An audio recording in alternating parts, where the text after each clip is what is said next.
Good afternoon, everyone. If everyone could take a seat, please. If everyone could take a seat, please.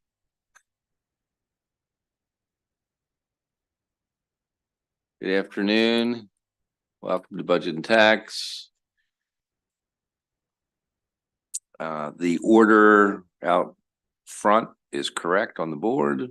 And we give all our witnesses 2 minutes. You'll hear a sound when there's 10 seconds left, and then a louder sound when the time is up.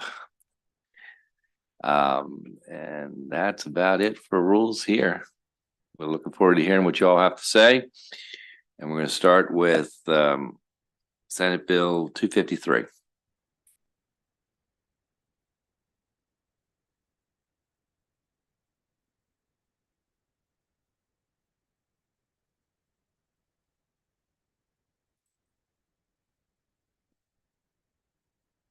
Good afternoon, Chairman Guzzoni and members of the Budget and Taxation Committee. For the record, my name is Josh Kurtz. I'm the Secretary of the Department of Natural Resources, and I'm here testifying in support of SB 253. I'm joined today by my colleague, Sarah Lane. Sarah is the Director of the Center for Policy Planning and Communications within the Department's Chesapeake and Coastal Services Division. Senate Bill 253 is a really important bill for us at the department and really allows us to have a key procurement exemption that's going to allow us to be more efficient and effective in terms of meeting our environmental and bay restoration efforts. This procurement exemption is directly related to the passage of the 2022 Conservation Finance Act, which implemented a wide range of policy shifts to really further and spur private investment within the restoration space. And really help us meet our environmental goals in a little bit more flexible and creative ways. And a key piece of that legislation is the authorization of pay-for-success contracts. And these are, really vital for us as we move into the next phase of restoration within the Bay. These contracts really, what they do is they pay for successful outcomes. And that's a really important difference before how we kind of paid for things. We were paying for practices.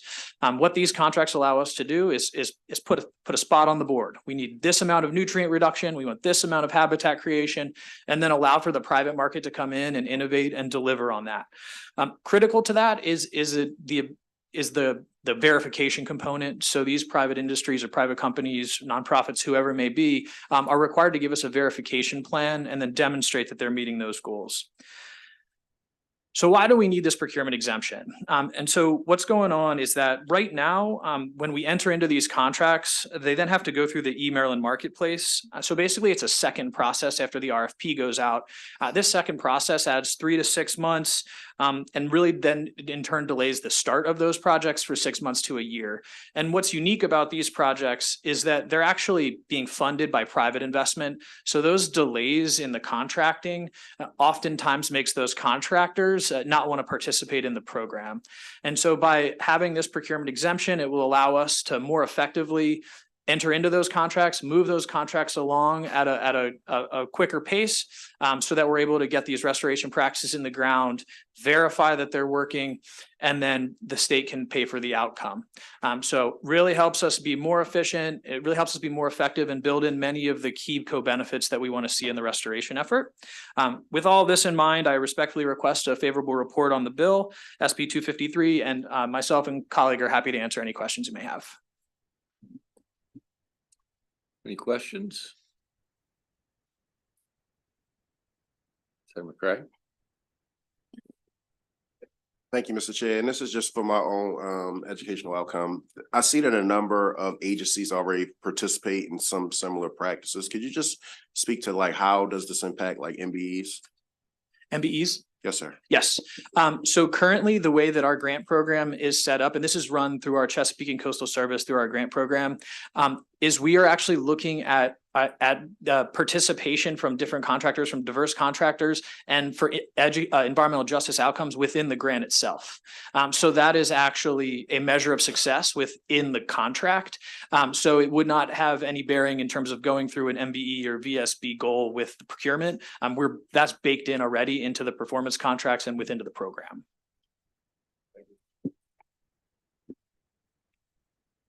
Anyone else? Thank you very much. Thank you. Okay, 272. Secretary? Good afternoon, Chair Gazzoni, Vice Chair Rosa Pep, and committee members. For the record, I'm Kevin Anderson, Secretary of the Maryland Department of Commerce, and I'm here to testify in support of Senate Bill 272. Joining me is Darla Garrett, Commerce's Director of Accounting and Administration, who can help answer any questions you may have. Senate Bill 272 repeals a program known as the Small Business Sports Wagering Assistance Fund, or SWAF. This program was established in 2021 to maximize opportunities for small businesses to participate in the sports wagering industry.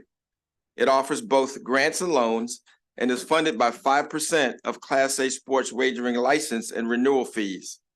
Since 2021, the program has assisted 11 companies with $499,458 in funding. However, now that the sports wagering is underway in Maryland, and licenses have been issued, there is no additional revenue regularly coming into the fund, and the program is effectively defunct. Because licenses last for 5 years, that amount will be generated, the amount that will be generated by renewal fees is not substantial. Our partners at the Maryland Lottery and Gaming Control Agency estimate that only between $5,000 and $15,000 would be directed to this program every 5 years. And given the low dollar amount projected, we feel the program should be terminated and that the funds set aside for the Sports Wagering Assistance Fund should be directed to MSDE and the blueprint for Maryland's future. I do want to note, however, that Commerce is sensitive and respectful of previous legislative actions to support small minority, women-owned and veteran-owned businesses in our efforts to consolidate funding opportunities and create efficiencies. We will continue to work with all of the businesses to assist them with future needs as they arise. And we respectfully request a favorable report on Senate Bill 272 and be more than happy to entertain any questions. Questions? Thank you very much. Thank you, Mr. Chair. About 14?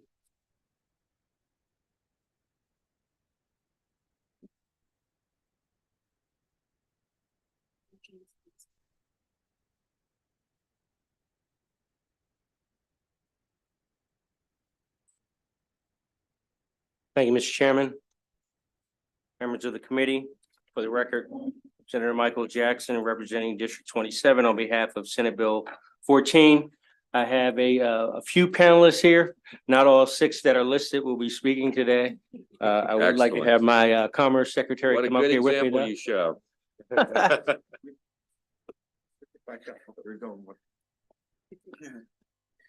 And I believe that this is a seasoned group of panelists who understand what Me Too means, right? So again, thank you for this opportunity. Representing District 27, I also represent, I have the ability to represent, or the luxury of representing 3 municipalities, Eagle Harbor on the Prince George's County side, Chesapeake Beach, and North Beach on the Coward County side. As you know, as we've talked about often, representing 3 districts with diverse needs literally fits this bill to a T. The number of municipalities that we have in the state and understanding that each one has their own particular needs. And our job is to, as legislators, is to try to meet those needs. This bill seeks to provide some assistance to the municipalities that I represent, as well as those across the state, to some extent on tourism revenues. The towns of Chesapeake Beach and North Beach have been thriving. The town of Eagle Harbor is working its way through the responsible development process and finding its way to ensure long-term success in the community. This bill is a sort of a means to help achieve that. Senate Bill 14 is designed to be a simple local development tool that would come at no cost to the state. The bill does 3 main things. It enables municipalities to establish tourism zones. It enables municipalities to define tourism enterprises and set qualifications for accessing local incentives. And it enables the implementation of 3 incentives for those qualified businesses in real property tax credits, personal property tax credits, and the exemption of amusement admissions and amusement tax. With the partnership of the Department of Commerce and Secretary Anderson, along with the partnership with the Maryland Municipal League, MACO as well, and other local municipalities, I'm confident that this legislation will prove an invaluable tool for responsible development throughout the state of Maryland. I believe that we'll also have some clarifying amendments coming from both the Comptroller's office as well as some of the counties and other municipalities. We will consider those as friendly amendments and deal with them as they come. With that, Mr. Chair, I would like to pass it on to the secretary and then to MML and maybe one more, a mayor as we move forward. We're asking for a favorable report. Excellent. Slide over. We'll get there. Thanks again. Thank you, Senator Jackson. And again, good afternoon, Chair Gazzoni, Vice Chair Rosa Pep, and committee members. Once again, for the record, I'm Kevin Anderson, Secretary of the Maryland Department of Commerce, and I'm testifying in support of Senate Bill 14. Allowing municipalities across Maryland to establish tourism zones will be a powerful economic development tool that will support one of our most important industry sectors. Tourism supports Maryland's amazing quality of life with world-class museums and attractions, delicious restaurants, rich history and culture, and a cornucopia of natural beauty. These assets are essential drivers of talent, attraction, and retention. And as we in the economic development sector work to attract new investment to the state, we rely on our tourism industry to help us show that Maryland is a vibrant, fun, inspiring, and beautiful place to be, not just for visitors, but also for residents. And tourism helps us sell around the world. It's also a major economic driver in and of itself. More than 43 million people visited Maryland in 2022 and spent $19.4 billion, yes, with a B, dollars. And the overall economic impact of tourism was $30.3 billion, generating $2.3 billion in state and local taxes and supporting more than 187,000 jobs. And these are good jobs. I'm told that the start in the tourism industry crosses the $100,000 annual salary threshold more quickly than if they started in any other industry. And that's a great reason for us to keep growing and supporting tourism in Maryland. Establishing these tourism zones will enable local jurisdictions to grow their tourism economies, attract new investment, and bring new opportunities to their residents. And I respectfully urge a favorable report on Senate Bill 14. Thank you.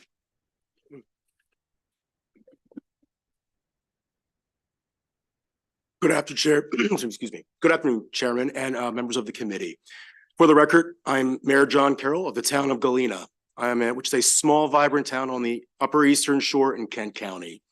I also proudly serve as the president of the board of directors of the Maryland Municipal League. Our league represents 160 governments in Maryland, with our smallest member of Port Tobacco Village and our largest municipality, Baltimore City. We represent over 2 million Marylanders who call a municipality home. My mission this year as president was to make sure each municipality was given a voice, and this bill will actually allow each of our members to do just that by sharing their own unique stories. The league this year began a roadshow across the state, culminating with a town hall visit in each of our chapters, as not only a way to engage with our members, but also to listen to them. When we started this new program, in our sponsors district, actually in Eagle Harbor, a beautiful spot along the Patuxent River, this small community has a very rich cultural history and a desire to develop its waterfront to support the future as a resort town. The proposal, if passed, would allow Eagle Harbor to designate a tourism zone, create local incentives to support their economic development plans, and to showcase the National Heritage designation that they have received. We have heard stories from around the state as we traveled through municipalities steeped in history, and with the opportunity to designate a tourism zone, Maryland's local governments will be able to share these with both visitors and future residents, attracting and retaining businesses, which only helps at all levels of government. In December, the league released a research study entitled "The Impact of Municipalities." As it relates to tourism, 7 of the top 10 tourist destinations in Maryland are actually in municipalities. In terms of business development, municipalities are best positioned for their economic engines as we move forward in our state. We are the most vibrant and diverse community in the state. And it's my honor to support Senate Bill 14. Good afternoon, Mr. Chair and esteemed committee members. Thank you for allowing me to testify in favor of State Bill 14. My name is Janine James, and I am the mayor of the town of La Plata and a board member of the Maryland Municipal League. So one of the things is I am fiercely competitive, as many elected officials are. And when I saw that Virginia passed a bill for tourism to make their state a tourism zone, I said, why can't we do that? So we put this with the help of my director of legislative services and the support of our council. We forwarded it to MML and they took off with this. And the main reason, besides being competitive, that I really wanted to see this bill go forward is because La Plata is not an enterprise zone and they're not an opportunity zone. So we miss out on a lot of opportunities. This would bring it to our municipality and give us the way to control our destiny by making it a tourism zone. With the tourism zone, this bill will grant tax incentive, provide certain regulatory flexibility in a tourism zone, such as reduction of permit fees and reduction of user fees. It goes without saying, tourism is huge in Maryland, and this legislation would allow all localities to establish through their ordinance tourism zones. The benefits will be seen through lodging, dining, retail, event venues, sport and recreation areas, theme parks, art and entertainment. The local incentives could be offered to stimulate business attraction growth, increased employment opportunities, such as hiring credits, sales and use tax incentives, and expense and interest deductions. So this bill is a win for Maryland. Therefore, I am respectfully requesting that a favorable report from this committee. Thank you very much for your time. Good afternoon. My name is Teresa Kuhns, and I have the honor to lead the MML staff team. And I also had the pleasure to say me too, and I'm here for questions if we have any. Absolutely. And Mr. Chairman, if I might, I know as we're cutting down the panel, but in your package, you'll see a letter from Mako. Mako is in support of this legislation as well. So Very good. we will stand for questions if you have any. Very good. Any questions from the committee? Thank you all very much. Thank you. I'm gonna just flip-flop two bills. I'm gonna go with the Senate Bill 6, and then we'll go back to 263, but Senate Bill 6.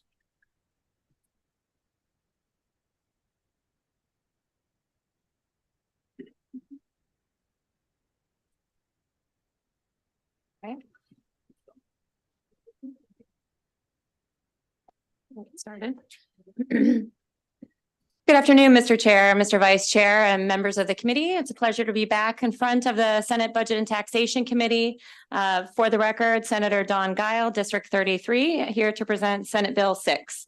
Senate Bill 6 closes a loophole in Maryland tax law that unintentionally prevents veterans in our state from receiving the property tax credit they are owed and that the Maryland General Assembly intended for them to receive.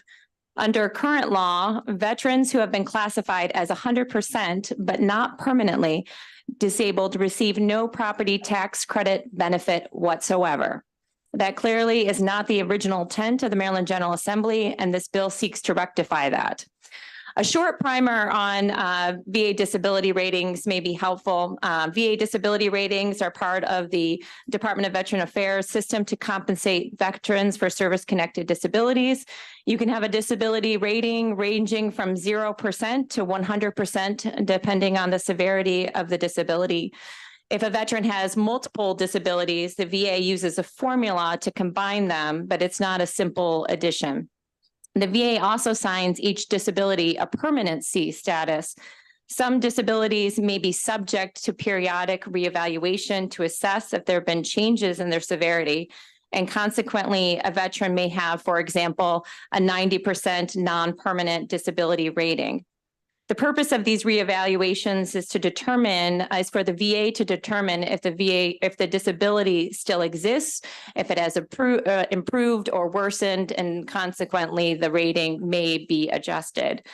Similarly, if you have a non-permanent disability rating, the VA may reassess and then later give a permanent rating. Permanent disability is a condition that is not expected to improve significantly over time. However, but rather that improvement is not anticipated based on current medical understanding. The current existing law provides counties and the Baltimore City the option to credit a proportion of households' property tax bill based on the homeowner's status as a disabled veteran. Veterans who have been declared by the U.S. Department of Affairs to have a service-connected disability rating of at least 75%, but not more than 99%, are entitled to a credit of 50% of their county or municipal property tax bill.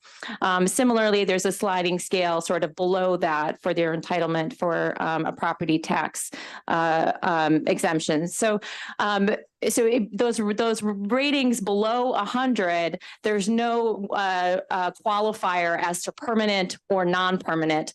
But if you have 100% disability rating, it has to be permanent in order for you to pay zero property taxes. So if you have an individual who is 100% disabled but non-permanent, they get zero.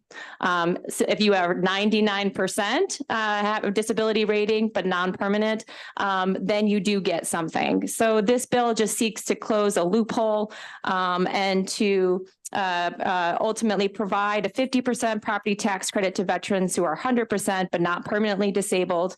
If a veteran's disability status changed to permanent, they would be entitled to a full property tax exemption, and to continue allow counties and Baltimore City to monitor the disability status for veterans who are not permanently 100% disabled. According to the fiscal note, SB 6 would not have a state fiscal impact. The impact on local revenue would be limited as the population of these individuals who are 100% non-permanent is relatively small. As a spouse of a service-disabled veteran myself, this matter has personal significance to me. I am also grateful for one of my constituents, Roy Tucker, who is here with me today, for bringing this issue to my attention. For these reasons, I respectfully request a favorable report on SB 6. Thank you, Mr. Chair. Good afternoon, ladies and gentlemen. I'm here to speak on behalf of Senate Bill 0006.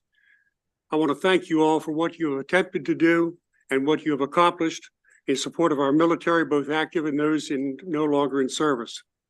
I'm Roy Tucker. I'm an honorably discharged former petty officer of the U.S. Navy, serving from 1965 until 1972. And as a Vietnam veteran, I served aboard the USS Boxer in Da Nang, Nha Trang, and Cu Nan, and later aboard the USS Shangri-La in the Mediterranean. It was in Vietnam where I and others were exposed to Agent Orange, which led to our health problems and to some premature death. I was diagnosed with prostate cancer in the late 1990s, attributed to my exposure. I've suffered a total prostatectomy. Anyhow, you know what it is. I've suffered 2 sessions of 34 treatments of radiation, an additional session suggested just last Monday, and all the adverse side effects of those procedures. Each time I was told that I was healed, but the disease returned, identified by PET scans showing cancerous growth and a rising PSA level showing it to be prostate cancer. And now the cancer is in my lymph nodes adjacent to my pancreas. Because of declining health, I have not been able to work since 2018. As noted, the state has a program of property tax relief for veterans declared 100% disabled and permanent, permanent being the operative word. I failed to qualify for that program because I am not, for some reason, considered by the VA to be permanent. I felt that I fell through the crack between the state and county programs. Asking for myself and any other affected veteran, I ask you to patch that crack, increase the county program from 99 to 100% by your support of this bill. I thank you in advance for your kind attention to this matter. Thank you. Senator Stalin. Thank you, Mr. Chair. I want to say, first of all, welcome home. Thank you. Thank you for your service. It was my honor, if not my pleasure. And I want to thank you for your testimony.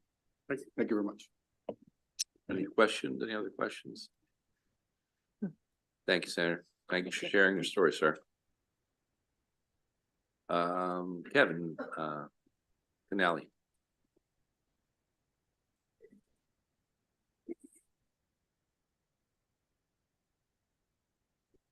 Good afternoon, Mr. Chairman and members of the committee. Kevin Canale here on behalf of the Maryland Association of Counties in support of the bill with an amendment. So this is a local option property tax credit. That credit was passed under one set of rules. Counties have adopted the credit under those sets of rules with an understanding of how much the bill would potentially cost. So what we're asking for here is to make this expansion also a local option. So if a county has already passed this credit under one set of rules, the expansion itself, we believe, should be subject to local input as well. It's a local option credit. Again, we feel like we should have the ability locally to make these decisions. I don't know if there's a county that wouldn't expand, but again, I just think that because it's a local option credit, we certainly think that we should have local input upon any expansion of a credit, especially if we've already passed it under one set of rules. So with that, we'd ask for a favorable report with amendments to make this expansion also enabling. Questions? Thank you very much. Thank you. That concludes the hearing on that bill. We'll get back now to 263. Thank you for your patience.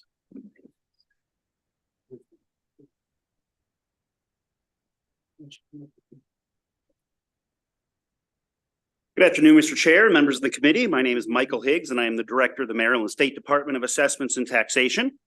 Senate Bill 263 would trigger the mid-cycle reassessment of a property if within 1 year after a property's value is reduced due to an appeal, the property transfers for an amount that exceeds the value of the property before the reduction of the assessment.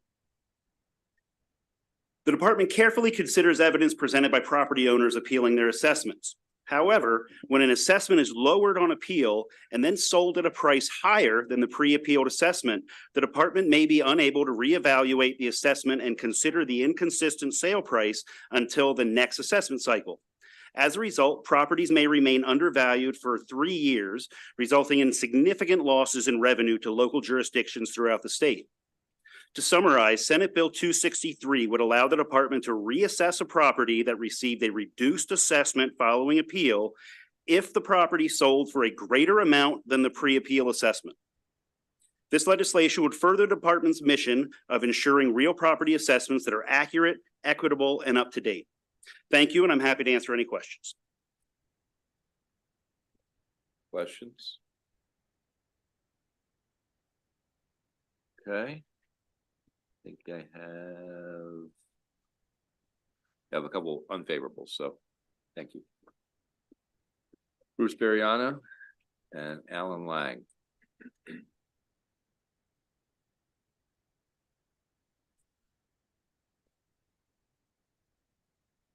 Good afternoon, Mr. Chairman. For the record, Bruce Bariano here on behalf of the Maryland Self-Storage Association. First, I think I spoke a little shrilled and loud yesterday. I want to apologize to the committee. I was just didn't like the bill so much. I got a little carried away. You know, it's still a bad bill, but I did want to apologize to the committee. It's not my normal style and everything. So I'll try and improve. I'm learning as a lobbyist. This legislation is being opposed. As you all know, it was a battle a number of years ago, and I think you're going to hear further during the session on other bills dealing with this, that there's a 3-year assessment cycle, and there's stability and continuity and reliance on that cycle. And this is just another effort to kind of break into that 3-year cycle. And property does move and transfer and go back and forth during that cycle. I mean, even during that 3-year cycle, if the property is not transferred to someone else, as this bill would trigger, values go up. I mean, I know it from my own property that I own. And I think this bill is just a further undercut of the stability that was battled out quite a number of years ago to have a secure, reliable 3-year cycle. People sell their property. They may get more, they may get less. This would allow them to reassess you if you get more. But there may be a situation where even though you won the appeal and it's valued at less, when you sell it, you're going to get less under certain circumstances or the condition of the property. It wouldn't allow an assessment lower than what it was before. So I would very carefully look at this in the broader context of this assessment system and the 3-year process that we have now. I think there'll be other further issues dealing with this during this session. Thank you very much. Thank you. Questions? Thank you very much. Thank you very much. Mr. Lang here. Okay, that concludes the hearing on that bill.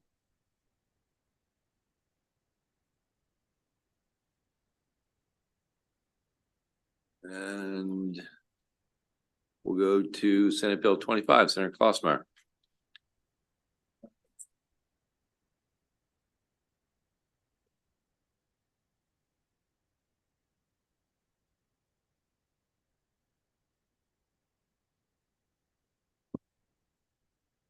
Good afternoon. It's great to Okay. be here. Great to have you here. Okay, and I have to change glasses. This is it. Okay. I want to start by saying thank you to Chair Gazzoni and the members of the Senate Budget and Tax Committee for the opportunity to present Senate Bill, that's the wrong one. Senate Bill 25.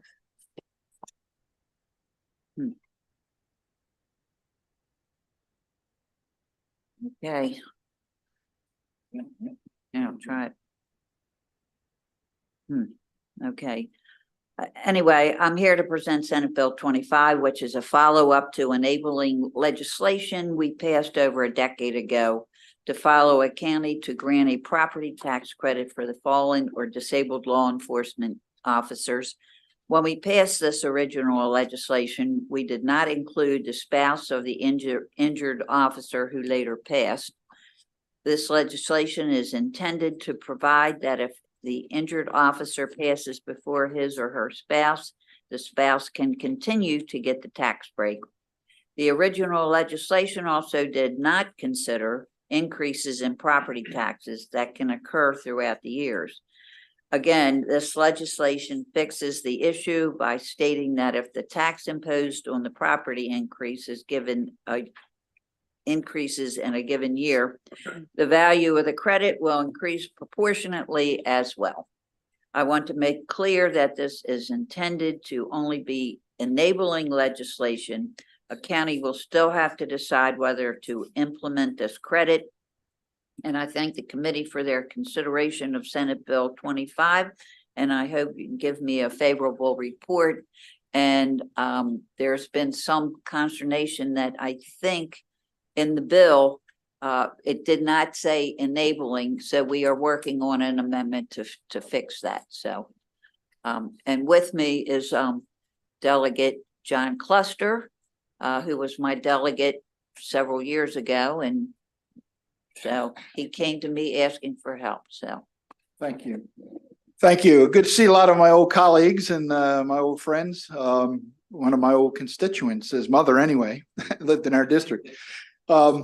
Anyway, yeah, this is a bill that we passed back when I was in the House a long time ago, probably 15 years ago. But what recent things have started to happen that I got a phone call saying, hey, we need to fix this because the officer has passed away, but his spouse or significant other did not, is losing that tax break. And it's a pretty good burden, to take on. So the county, again, it's enabling legislation, and the county, in our county anyway, has passed this. There's not a lot of counties that have done it. I don't know why. I guess it just wasn't pushed by the law enforcement community in those counties, but there's only a handful of counties that do. So three fixes. Number one, one of the senators brought up last year that we didn't have enabling legislation in it. I actually was the one to talk to Bill Drafting, and I told him that we needed this to be enabling legislation. We don't want to put the burden on the counties that don't want the burden. In my county, I have a councilman already to put the bill in. He's already drafted it, but we need this new language in there to, for him to draft the bill. So as Senator Klausmeyer said, it includes the spouse if the spouse, the officer dies or his significant other. The second part is that the increases over the last 15 or years or so, it's not a big increase in tax burden, but it is an increase in the tax burden. And they should be able to get the new tax burden, especially with the new, and I just saw Michael here, with the new assessments that just came out, we're getting lots of calls about them. I know mine went up $100,000. So some of them are going up quite a bit. So that includes that in there. And the third part was the senator from, I think, Annapolis area. She wanted to make sure that we put enabling legislation, which Senator Klausmeyer nor myself caught it. And we are having an amendment drawn up to make it enabling legislation. So the counties can do it if they want. They don't have to do it.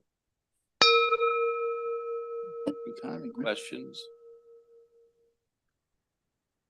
And That- I might Yeah, add there. yes, Oh, Senator Jackson. Always good to see a former colleague in a couple of lives. Great to see you, John. Thank you, Senator. We will certainly take this up as well in our joint pension committee as well. I appreciate that. And like I said, I'm not even sure. I talked to your president of the FOP in Prince George's County, vice president, or the president there, Right. Consoli. He wasn't even sure if they put it in Prince George's County or not, and he was going to check on that. So I think when we did it 10 years ago, it kind of fell through the floorboards and nobody ever picked it up. I know I went back and lobbied in my county to make sure we did do it, and we were the first county that did do it. Okay, very cool. We'll take it into consideration. Great seeing you, by the way. Nice seeing you, sir. As you as well, Madam Senator.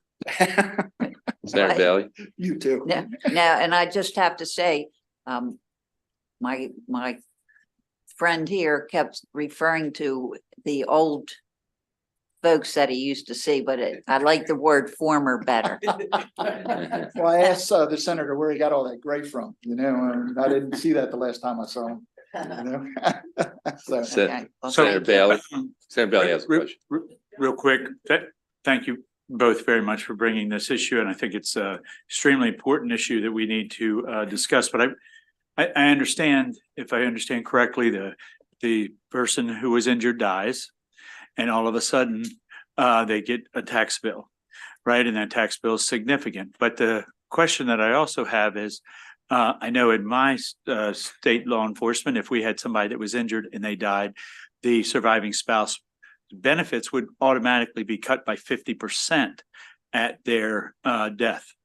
So they wouldn't get the same retirement. Is that hold true in no, your? this has nothing to do with retirement. This is just a tax break for property taxes in individual counties. And in my county, no, they get, if they're injured or die as a result of a law enforcement accident, or they die in the line of duty, they get their full benefits until they remarry. That's the way our law is written in Baltimore County. Every county is, I think, Right. is different. I understand. I was just checking to see. Yeah, how no, that our was. county is, they get their Okay. full benefits unless they remarry. Thank you.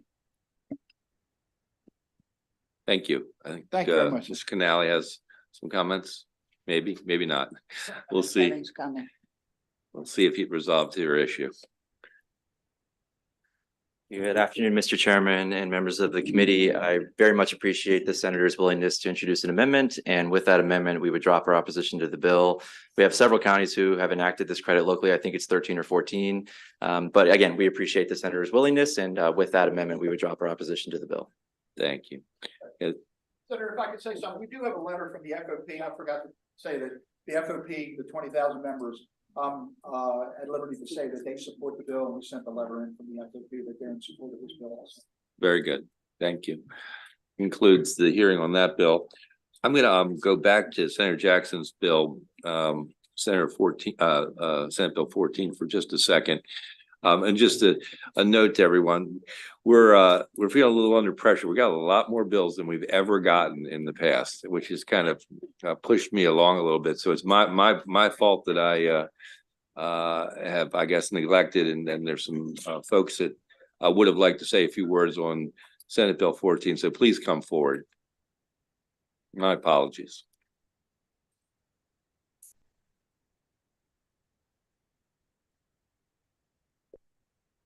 No problem. I understand it's a very low cold day, so I'm gonna make this story sweet. Thank you for having me and making the exception of like bringing me in. So esteemed Honorable Chair and Vice Chair, as well as Senator, thank you so much for bringing this bill forward. As long as the rest of the committee, thank you for being here. I'd like to take this time also to thank you for the great work that you guys do for our communities, and also extend a thank you to your families, because we know without them, we're no good to serving. So the fact that you're here also tell me you have a big support system. So my name is Selena Benitez. I'm the mayor of the city of Mount Rainier. I'm part of also Maryland Municipal League, as well as the vice president for the Prince George's County Municipal Association, 27 strong municipalities in the county. The city of Mount Rainier wholeheartedly supports Senate Bill 14. We firmly believe that the legislation, once enhanced, will not only foster economic growth and job creation in our city and the state of Maryland, but will also serve as a catalyst for enhancing our unique communities. The provision in Senate Bill 14 that authorizes municipalities to establish tourism zones aligns perfectly with the Mount Rainier vision. Leading us in our city are several cultural and historical treasures, making it ideal tourism-seeking enrichment experience. Our support for this legislation is grounded in the belief that the structural approach it provides will boom the economic and cultural landscape of Maryland and Mount Rainier and cities in the whole entire state. The authorization to establish tourism zones opens up venues for strategic planning and development. The city of Mount Rainier, along with cities in Route 1, Port Townsend, Prince George's County, boosts historical significance with landmarks like Paul's Hall Welcome Center, the Bladensburg Port, to name a few. These attractions, when designated within a tourism zone, can draw visitors, substantially boosting economic activity to local business. We all can agree Maryland is a beautiful state, no matter what side of the aisle you're in, from the mountains to the beaches to historical sites found in the smallest villages to the largest city.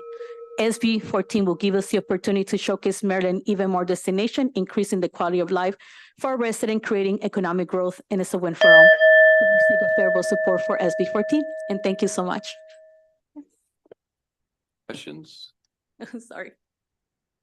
Thank you Okay. so much. A wonderful day. Thank you. Was there anyone else on 14? Okay. Sorry about that again. And let's now continue to move on to Senator Klausmeyer's second bill, Senate Bill 86. And I'm not sure if I have anyone here for this bill, but it's a rendition of a bill that I've been putting in every year, and this is a slightly different type of bill. But thank you very much, Chair Gazzoni and the rest of the members of the committee.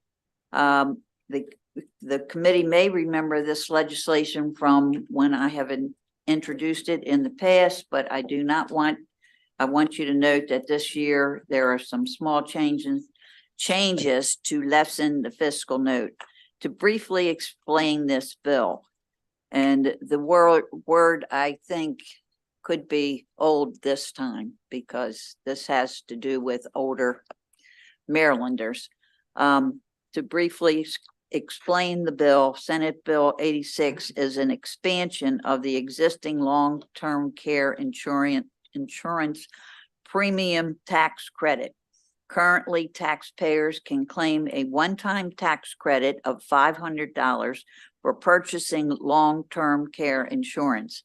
Under Senate Bill 86, taxpayers at least 85 years old with income levels under the threshold who purchased long-term care insurance before 2005 would be eligible for a reoccurring annual tax credit of the lesser of $1,500 or 15% of premiums paid. The income threshold is $100,000 for a taxpayer filing as an individual and $250,000 for a taxpayer filing a joint return. This tax credit can ease the financial burden of those who purchase these plans whose premiums have increased dramatically in recent years. In the 1990s and early 200s, many individuals purchased long-term care insurance that ended up being underpriced. As a result, these policyholders, many of whom were on a fixed income, ended up seeing steep premium increases as they grew older. This legislation specifically targets taxpayers with these older plans who may need financial assistance to make ends meet. This legislation can also save money for the state, which I think is one of the most important things that we have to think about. For many of these policyholders, the alternative to their long-term care insurance would be for Medicaid to cover their long-term care expenses. By providing this tax credit, we would be helping these people retain their current plans to avoid shifting the cost of their care to the state. So I thank the committee for their consideration and hope that Senate Bill 86 has a favorable report. Thank you, Senator. I think you do have some panel people. If they want to come on up.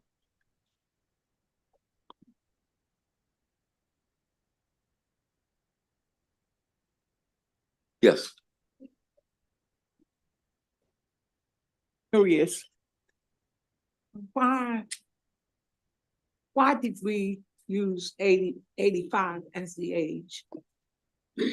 And that is just what I've been using all along. So, and I think it's because back when they started with this type of insurance, that's the age bracket was young, you know, they were younger and they have come to be 85. So. And am I explaining that correctly? It's just a number that you've been using.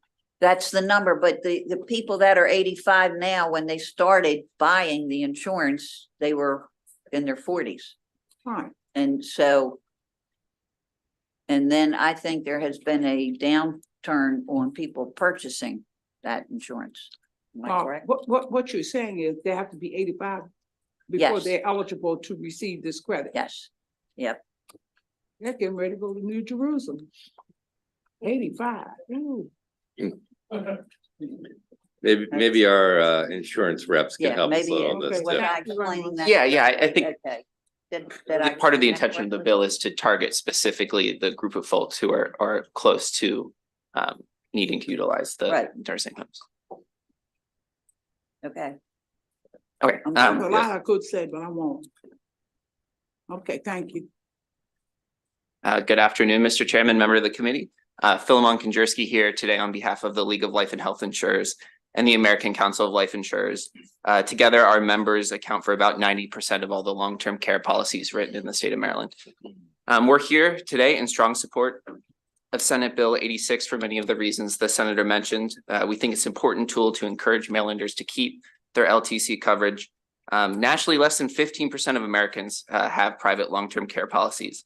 And as you know, the cost of staying in a nursing home has risen dramatically in the past few years. Long-term care insurance can provide for financial protection and peace of mind for these people.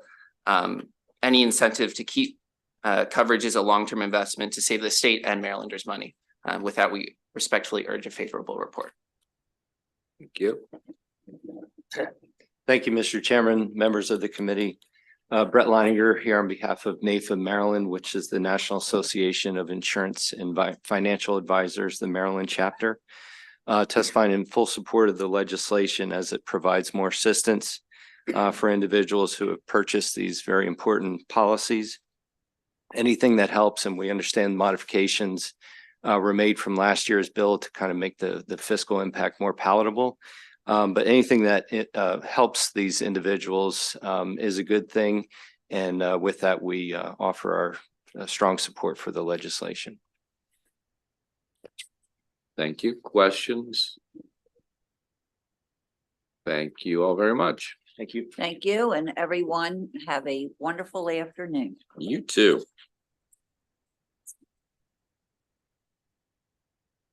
Senator Brooks is going to make it wonderful right now. With Senate Bill 67, right?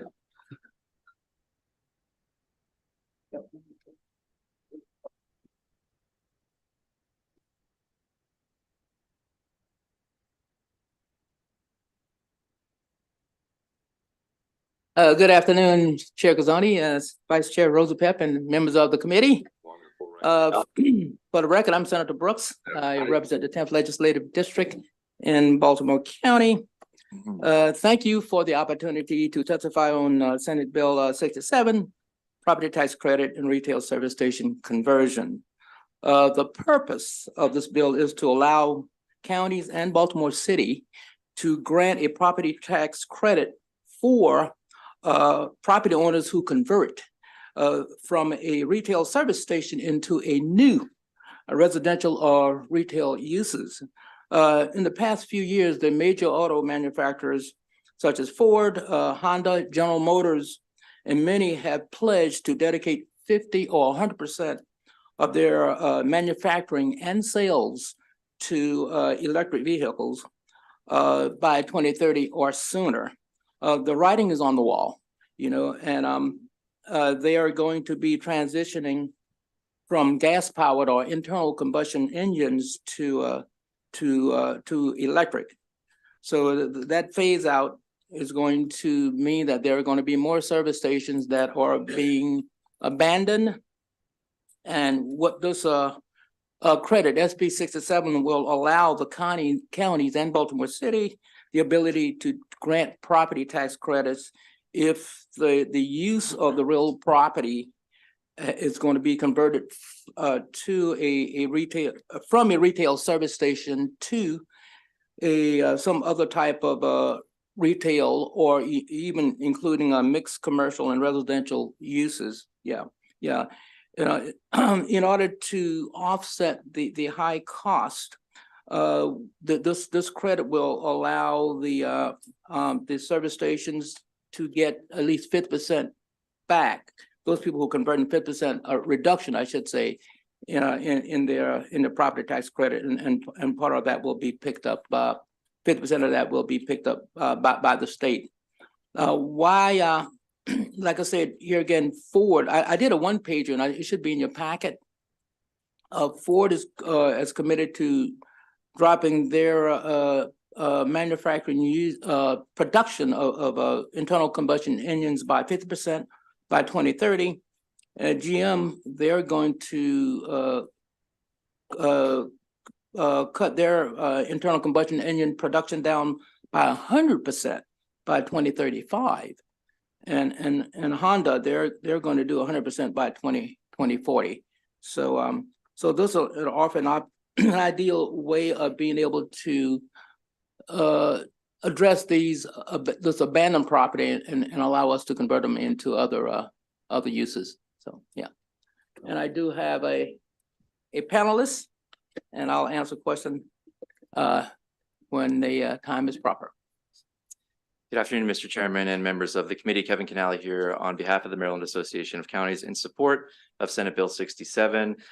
We really appreciate the flexibility provided in this bill. It's very forward thinking. We all know that electrification is coming and EVs are going to become a thing, as Senator Brooks said, and it's going to become more and more, again, very forward thinking, because this is one of the things we don't talk about very much, is what is going to happen to all these gas stations, right, that are out there now.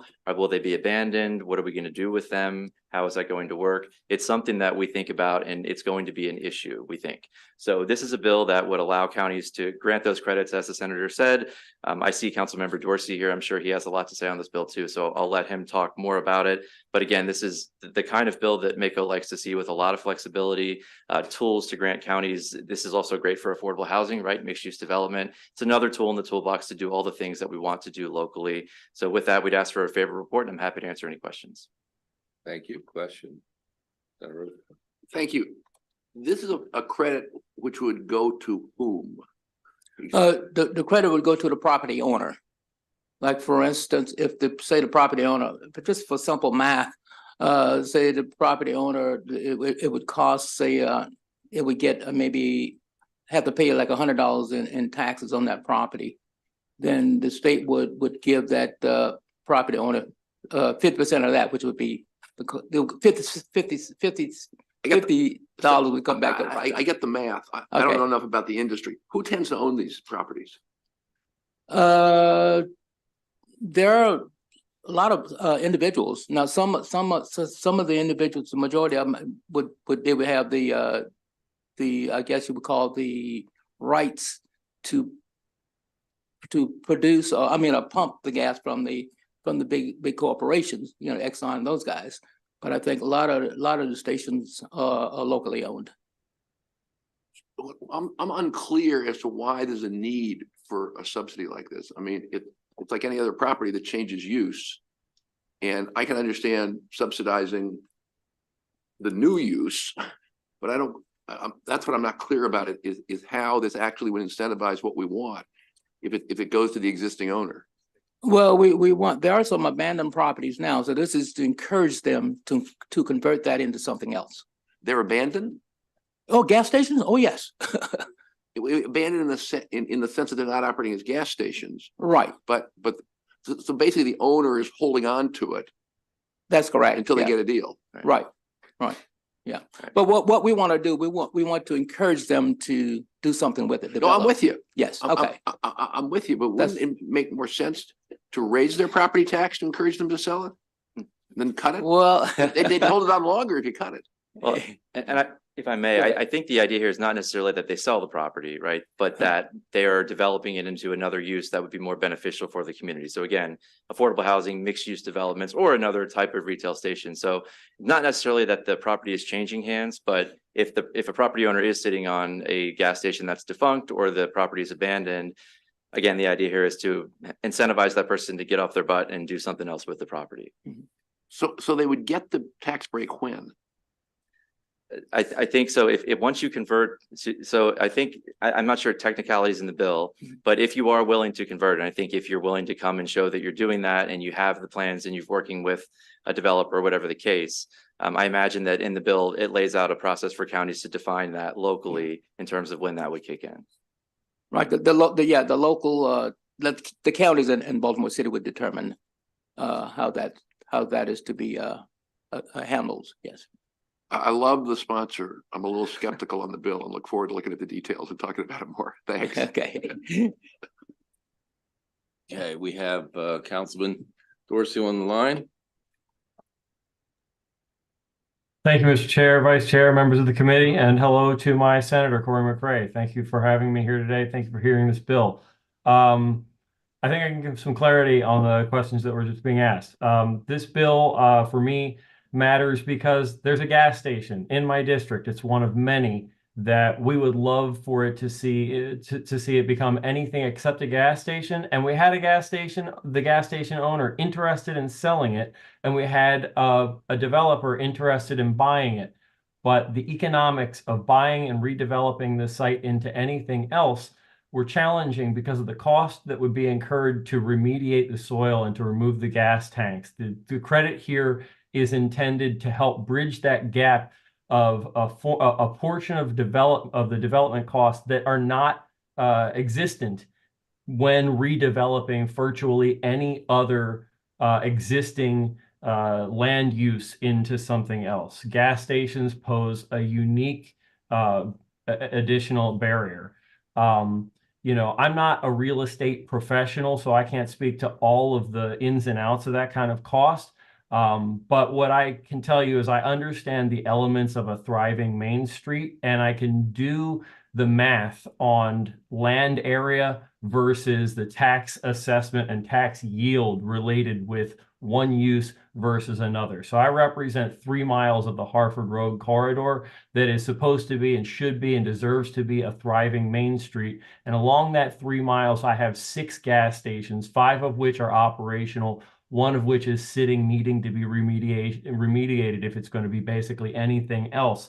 And I can tell you that the tax yield, when you compare square footage or the land area of these gas stations versus a mixed use development that is repurposing underutilized land in my district, the new development is yielding nearly 10 times, or actually more than 10 times the tax revenue of the gas stations when you compare them side by side, even when they're within the same block or a 2-block distance of one another. So I asked for a favorable report on this from a purely economic perspective of if we incentivize these uses to be something better and higher than a simple gas station, we all benefit as taxpayers simply from the tax yield, to say nothing even of the community development benefits of taking these gap teeth that gas stations take up when they take up, a half of a block of a city block at a time, in what should be a much more vibrant and dense use of businesses and housing. So I urge a favorable report. I appreciate you allowing me to run over here a few seconds. Thank you. And Mr. Vice Chair, if I could piggyback on what the councilman said, oftentimes we do incentivize to generate additional commerce. Think about the ITC, the investment tax credit. That's incentivizing people to invest in solar panels. So that's what we do. And then when you look at the multiplier effect, when you factor that in, that generates the additional commerce. So yeah. And might I also add that there was no opposition to the bill. So thank you. Yes. Just briefly, I'm not against incentives, and I get the problem. My questions are about the mechanics and whether it will really have the effect that's intended. So I look forward to talking offline about it, not prolonging it. But thank you for bringing the issue to us, because it's obviously going to be a big issue around the state. So it's good to get ahead of it. Thank you, Mr. Chairman. Thank you, sir. Very good. Any other questions? Thank you all very much. Thank you, Mr. Chair. Thanks, Senator. Thank you. Councilman. Senator McCray.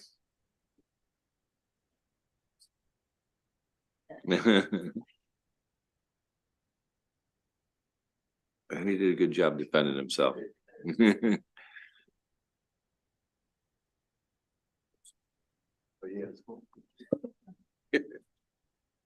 Mr. Chair, can I bring up the panel?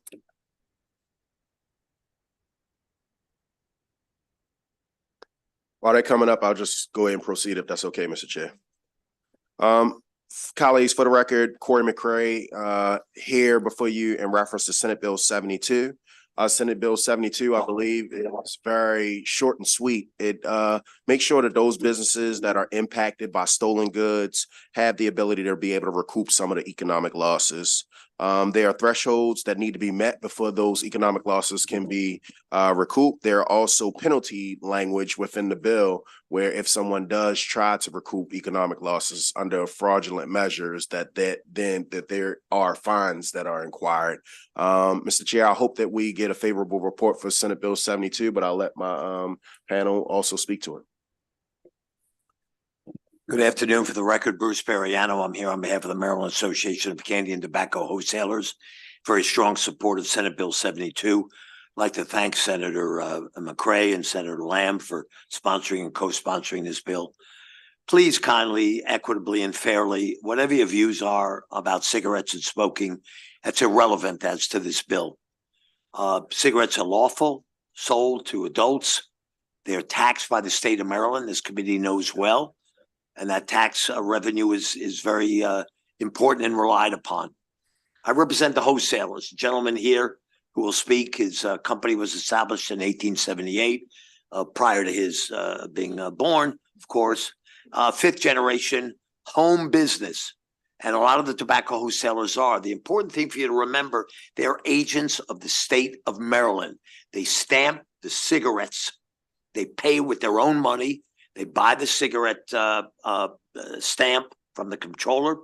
They stamp them, and then they take them to the retailer. What causes this bill is, regretfully, and I'm just talking facts, I'm not being critical, District of Columbia banned the sale of menthol cigarettes.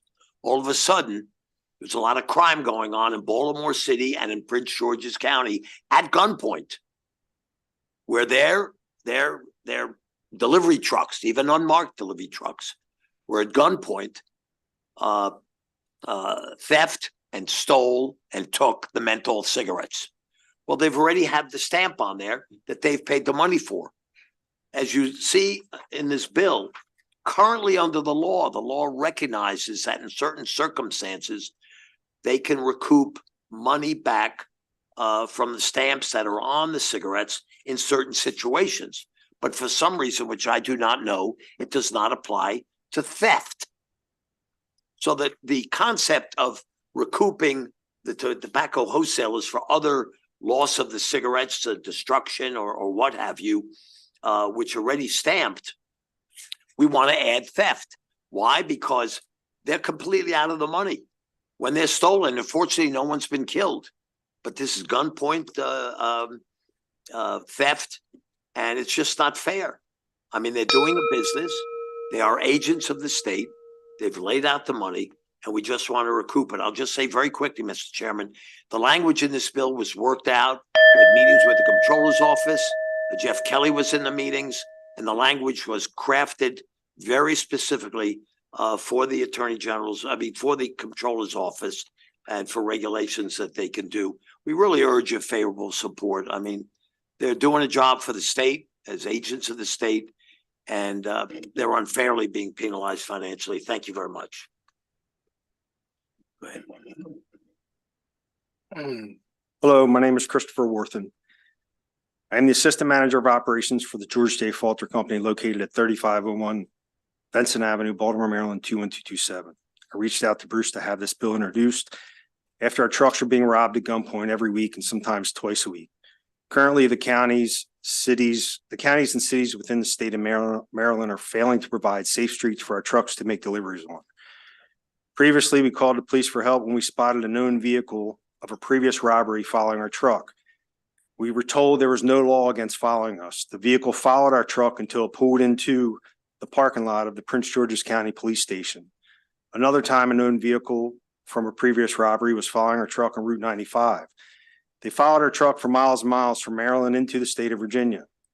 State police had the vehicle surrounded and decided they didn't have a reason to stop the car. We had video evidence of that car being involved in one of the truck robberies. I reached out to the ATF and was told to call the TTB. Both gave me reasons why they couldn't help. So when the police won't act and are unable to help us, where are we supposed to turn for help? After exhausting our insurance claims, we were left bearing a huge loss last year due to the many armed robberies. Being able to get a full tax refund or credit on the stolen tax stamps would have helped tremendously. This is a pass-through tax that we, the wholesaler, collect for the state. Over the years, we've collected hundreds of millions of dollars that helps the state in many ways. The world has changed greatly since the tobacco laws were written. In the event of theft, the tax was never collected and we should not have to bear the loss. The current law needs to be changed so that a licensed wholesaler can get a full credit for loss due to documented theft. I would ask you to vote in favor of Senate Bill 72. Thanks. Thank you. Questions? Thank you very much. Thank you very much. Thank you, Senator. Senator Hershey. Thank you, sir.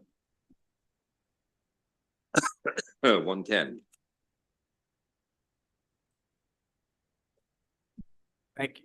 Mr. Chair, could I invite my panel up, please? Sure. Thank you very much.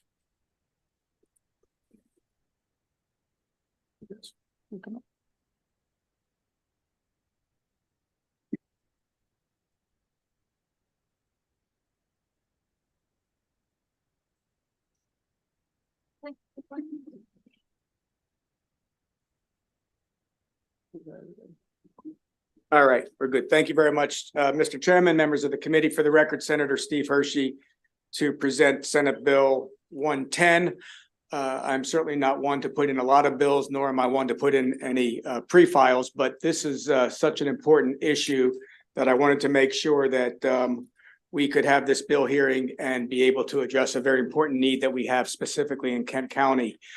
Just to set the tone very quickly, Kent County has one high school and one middle school. One high school that was built in 1973, 60 years old, and one middle school that was built in 1950 to make that 73 years old. And this bill will introduce we are introducing will deal with funding formulas for school construction projects. And very specifically, it alters the criteria on how state and local cost shares is determined based on 4 criteria. Again, many of you know David Lieber, who's sitting next to me, and the amount of work he's done before with school construction projects. So I'm going to let him go into the details. But again, the importance of this, we also have one of our county commissioners here, superintendent of schools. And we wanted to make sure that we had the opportunity, again, early in session, to express how important a piece of legislation this is as we try to build a new school in Kent County. So with that, again, I will be available for questions after the testimony and would appreciate a favorable reply on Senate Bill 110. Mr. Chair, members of the committee, good afternoon. For the record, my name is David Lever. I'm an architect. I've been working with Kent County Public Schools since 2017 on a variety of facility matters, including development of a master plan and carrying out 9 projects. Kent County has shown itself to be a very responsible steward of state and local funds. These projects have been carried out on budget at high quality. This bill is essential in order to lead to the replacement of Kent County Middle School, the only middle school in the county. And in my written testimony, I've outlined a number of the deficiencies that you find in the existing facility. I won't go into that in detail, but lack of spaces for instruction, lack of ADA accommodations, for example, no elevator to the second floor, code deficiencies, and aged building systems. There is an urgent need to replace this facility. It affects every child in every public school student in Kent County. The most important consequence is the effect it has on education. An inadequate facility is a barrier to education.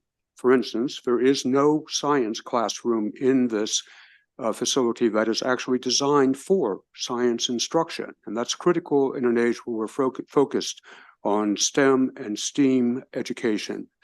There are no special education facilities in it. It's an ad hoc arrangement to accommodate children with disabilities. This is an issue of equity. Students in Kent County, the middle school students, do not have access to the same quality of facility that their peers do in other parts of the Eastern Shore and in Maryland. In fact, there are, and by my count, in the last 20 years, 12 middle schools on the Eastern Shore that have been renovated. Apologies. We're urging a favorable report on Senate Bill 110 for all these reasons. Thank you. Thank you.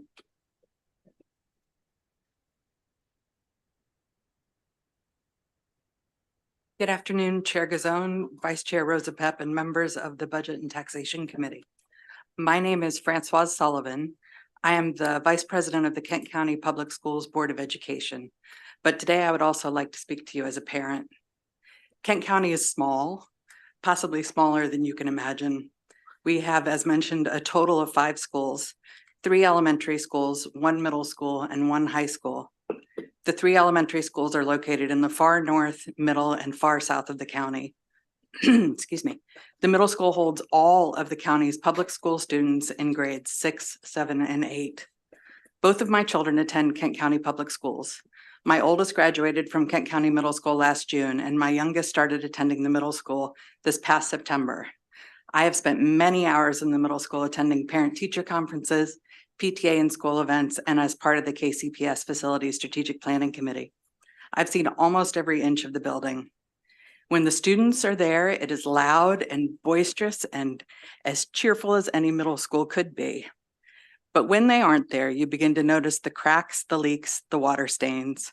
You see the paint peeling and the classrooms with no windows. You feel the temperature change from the heat of the second floor to the chill on the first floor. You feel the age of the building. As much care as the custodial staff has put into it over the years, the fact that it is an almost 80-year building is apparent. All parents want the best possible learning environment for their children. A new middle school would offer updated technology, better equipped classrooms, and expanded resources. It would ensure that children have access to the best possible educational tools. Kent County Middle School was originally constructed to be a high school and meet the needs of a 1950s high school student. It was converted to a middle school in the 70s to meet the needs of those students. A new school would address the educational needs of our current and future students. Without the local cost share alterations proposed in this bill, Kent County simply cannot afford to make a new middle school a reality. I sincerely hope that you will see our need and support this bill. Thank you.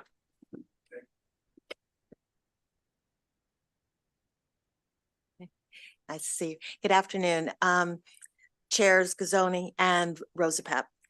I am Karen Couch. I'm the superintendent for Kent County Public Schools, and the Kent County Public Schools supports Senate Bill 110.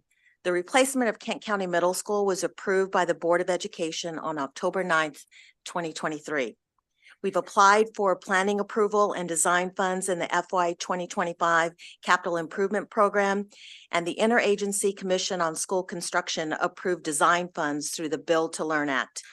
Senate Bill 110 increases the level of state funding participation for this project and will provide Kent County Public Schools with a crucial piece to proceed through design and construction. The construction of a new middle school in Kent County Public Schools is an urgent project, as the existing facility does not support a contemporary middle school instructional program, and the building also presents a host of performance deficiencies. As the only middle school facility in the county, Kent County Public Schools bears a large responsibility to provide essential educational as well as support services to the children of Kent County in their crucial early adolescent years. The existing facility impedes the delivery of educational program in many ways, as the recently submitted feasibility study amply demonstrates. An issue of equity is involved without the modernization of the facility. The middle school students of Kent County will remain at a permanent disadvantage relative to the opportunities that their peers enjoy in other parts of Maryland. Consequently, we're seeking to increase the state funding and participation through a number of means. The model that we are asking is through a legislative action to increase the state funding percentage. The model is found in 5-303 in the Build to Learn legislation, and we ask you to please consider a favorable report on Senate Bill 110. Thank you. Thank you. Nice to see you, Senator. Thank you. My name is Ron Fithian. I'm president of the Board of County Commissioners of Kent County. I have a colleague of mine sitting behind me, Mr. Albert Nickerson. John Price is our third commissioner. He's unable to make it with us today, but we're here for one reason, and that's to fully support Senate Bill 110. It's been pointed out that we are a very rural county. 87% of our land mass is in agriculture. Our median household income is $60,000. We're in 18th place out of 24 jurisdictions. The 50-50 split for a population less than 20,000 people, it makes it extremely troublesome to try to replace a school, and that's certainly why we haven't been able to do it. We're using a 70-some-year-old middle school right now. So to make a long story short, we fully support Senate Bill 110 and hope for a good result. Thank you very much.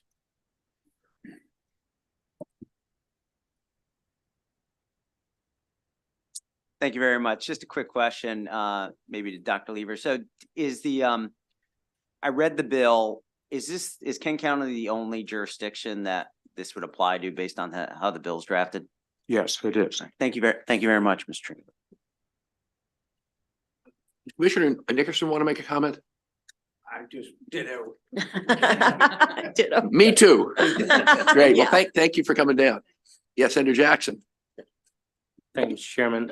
Quick question, Senator Hershey and Schlieber. So you are familiar with the public-private partnerships that Prince George's engaged in a few years back, and we're on like school number 10.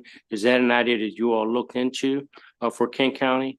I know it helped us to keep schools that were already in queue where they needed to be, and it helped us advance quite rapidly. Yes. I am familiar to some extent with the P3 program in Prince George's County. I also know that it was very, very complex, very difficult to put in place. It took a great deal of staff time and staff capability, as well as outside consultants, helping them to put together the solicitation. Number of schools have been built. In the long run, I think that it's going to be more affordable actually to build this by conventional means than to go through the P3 route. The availability payment in the case of P3 for Prince George's County will lead to a greater cost in the long run than if these had been built with GO bonds. But there, in the issue with Prince George's County is it's meeting a crisis in terms of enrollment. So it was necessary to pay that extra dollar for it. That's not the case in Kent. So I appreciate you saying that, Mr. Chair, if I might. So I thought we were meeting a crisis here. But we can meet that crisis through conventional. I understand. financing. So where's the Kent County schools in queue, right? So there's a process where counties have their schools that are on the list to be replaced or renovated. Where is this particular school on that list? Well, they're evaluated by the Interagency Commission. Right, got you. Every year in terms of eligibility requirements, the availability of funding, obviously that's a critical aspect, but then they are evaluated equitably across the state. So in a sense, you could say the condition of the facility is a factor that comes into play, but they look at other factors as well. There is not a statewide prioritized list of schools as there are in some other states, for instance, New Mexico. So the challenge here is that you're not meeting enough of the criteria to have your school bumped up in the process. No. Well, it's not a question, there's a great deal of support, but the question is the state funding formulas only carry us so far. This bill will increase the state funding participation to a point where it becomes affordable at the local level and the project can move forward. The gap right now is just too large. So we're talking about the gap in the affordability. Okay, thank you, Mr. Chairman. Appreciate that. Other questions? Yes, Senator Benson. Yes, thank you very much for your testimony. You just said something that's very important. The P3 schools versus the regular channel that we take in building a school in our county. Are you saying to me that it would be less expensive if you not use the P3? Is that what I heard you say? It would be less expensive, but the other side of that is you simply wouldn't have the school and you wouldn't be able to meet the current needs. So in Prince George's County, I think they did a wise thing in pursuing P3 to take care of an enrollment crisis. They had to build those middle schools. Without that, existing schools would remain overcrowded for a very long period of time. But when it comes down to the individual school, it's very much like a situation with a mortgage, that in the long run, you're going to pay more for the house than if you simply paid cash for it. But you get the house. If you had to wait till you had the cash, you simply wouldn't be able to buy the house. So that's the situation, I think, in Prince George's County. I think they made a very good decision to pursue the P3. Especially at the scale of the amount of schools. They're going 6 schools, which is actually, thank you, Senator. That actually is a factor going back to the previous question. P3 vendors look to a certain threshold of size. It used to be $100 million. That threshold is probably higher now before it's worth their while to get involved. They definitely meet that in Prince George's County with the 6 middle schools. A single middle school in a rural county is not likely to trigger the interest from the P3 vendors. Okay. Yeah. Other questions? I've got 1 or 2. Dr. Lever, nice to see you again. Good to see And you, I want to sir. say for the benefit of the members of the committee, and my Prince George's colleagues know that the P3 in Prince George's came out of legislation that I introduced in a work group that we put together in Prince George's. But I got the idea from Dr. Lever. He told me about what they were doing in Canada. And so I want to thank him for that. And I think it's been very successful in Prince George's. And I would encourage other folks, not Kent County, Kent County issue. But the real advantage of P3s in my mind has always been it joins maintenance with construction. And the fatal flaw in our traditional approach is the school system gets the building essentially for free from the state and the county. But the school system is responsible for maintaining it out of its operating budget. And the dynamics in school systems is the teachers and the coaches and the everything else in the school, the math and the end up taking priority over building maintenance, which is why we have lots of rundown schools. I'm not going to get an argument with anybody about that, but that's the history of this, is to try to be in the P3, the folks who build the school have to maintain it. And that creates the right incentive. So in any case, but I have a couple of questions. First of all, what does the bill do exactly? Just to clarify that, it ups the state share from what to what? Well, the state share right now is 50% of eligible items, so it's not 50% of total project Right, cost. right. That never happens on a major project. This would increase the percentage to, the fiscal note said 84%. We believe it will be about 88% on eligible items. Again, with that, there would be an increase of the total state funding for this particular project from between 16.7 million to about 18.5 million by my calculations. Now, there are a lot of other factors that will come into play when we actually get to the point. I'm sorry, I didn't follow the math. Without the bill, it's 50%? We're 50% on eligible items. The state funding participation would be 21.4 million. We've calculated in FY 2026, which is when we'd be requesting the construction funding. Total project cost is 66.8 million. So that would leave the local share at 45.3 million without any change. With the change we're talking about here, of course, the total project cost stays the same. The state share would increase to about 38.1 million according to the fiscal note calculation. And the local share then would decrease to about 28.7 million, which then makes it. So the delta is about 20 million bucks, is that what you're saying? It's between 17 and 18.5. 17, 18, okay. That's now- the delta of the increase that would occur because of. No, no, I understand. And what percentage of the total cost are eligible for state share? You said there's stuff that isn't eligible. Actually, I do have that figure, yes. Currently, it's about 32%. Based on 50% of eligible costs, that translates to about 32% of total project cost. Now, that's not unusual. Anne Arundel County reports very much the same kind of thing. No, I understand. They're also a 50-50 county. With the change, the state share would increase to between 57% and 60% of total project cost. And how many students? 505 is what we're At the middle calculating school. now. In the middle school. In the middle school, yes. So that's the project we're talking about, or does this cover other schools as No. well as the middle school? No, that's just the middle school. This bill only covers the middle school. Right. Gotcha. Last question, Dr. Lieber, I'm gonna ask this question. Based on the projected project cost and the number of students, what is the cost per student to build this building? I have to get out my calculator, sir. Sorry. That's okay. Let's see. The reason I ask that, again, from my colleagues, the cost per student of new school buildings varies dramatically around the state, dramatically. And it's not particularly equitable. And so this issue of the cost per student, I think is something we always need to focus on. It would be about $132,000 per student. Wow. That is on the high side. It's on the high side, but it's, again, the only middle school, it's a small middle school. I understand. So square footage per student is going to tend to be larger than it would be in a large middle school. I understand. Okay. Gotcha. Okay. Well, thank you for the information. Other questions? Thank you all very, very much. Thank you. And I think that concludes the hearing. Thank you.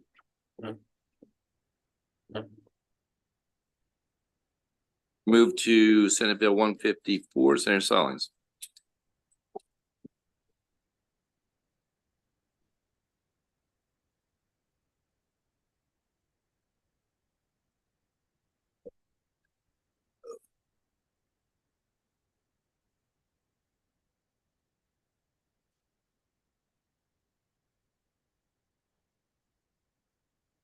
All right, thank you, Mr. Chair, Vice Chair, and Committee. For the record, Senator Johnny Ray Sowling. I want to thank you for the opportunity to present Senate Bill 154. This bill is a similar bill that we did previous year, with the exception it will require the structure of the procedure and to meet the federal standards with the United States Small Business Administration, consistent with the federal procurement program.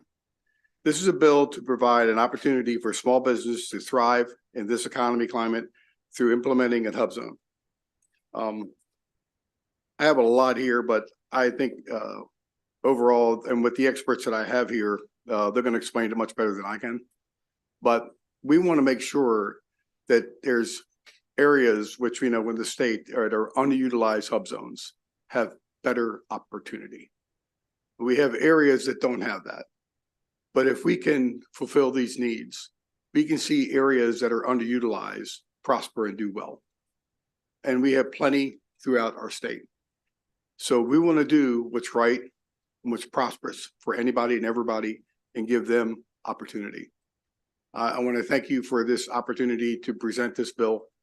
And if you have any questions, I'd be more than happy to answer them. And I hope we can get a favorable report on this bill. And I would like my distinguished guests the great opportunity and the great experience that they have to explain even more about this bill. So thank you, Mr. Chair. Thank you. Good afternoon. My name is Wayne Frazier, and I'm president of the Maryland Washington Minority Companies Association. We're located in Baltimore, one of the 5 hub zone designations in the state of Maryland. You have one in Western Maryland in the Cumberland area, and you have Baltimore City, Prince George's County, and in the Dorchester, Worcester County area on Eastern Shore. And the significance about this particular legislation is that it allows those companies that are bold enough to locate in some of the poorest, most impoverished areas in the state to operate their businesses with the theme that they must employ 35% of their employees from those areas in order to pursue the work. It's been around in the federal government for 25 years, and Maryland has roughly 400 of those companies, 400 plus of those companies domiciled here in the state. It would give those companies, as I said, the opportunity to be considered and bid on state contracts. And we're asking 1%, a 1% goal for these companies, as well as we're asking for a companion increase on the veterans side as well. That's in your amendments. So consider this a jobs and an employment opportunity for those people located in Prince George's County, in Baltimore City, Eastern Shore, and Western Shore. Thank you. Thank you. Good afternoon, Chairman and committee members. My name is Phil Ligon. On behalf of Ligon & Ligon, we're a hub zone contractor. Just celebrated 100 years based in Baltimore City. We got ourselves hub zone certified a few years ago. And when I was researching the program, I really found that this is a layup that the state of Maryland could be having for small businesses. And we're not turning that page because the only opportunities right now are at the federal level. So if we have a opportunity for a small business to grow, obtaining state contracts, they can graduate to the federal level. The federal level has a 3% goal to subcontract out 3% of the federal spending, and they're not hitting it. So the state of Maryland, we're so close to DC, all these federal agencies that creating this network that supports hub zone businesses, I think is going to benefit each and every one of your constituencies.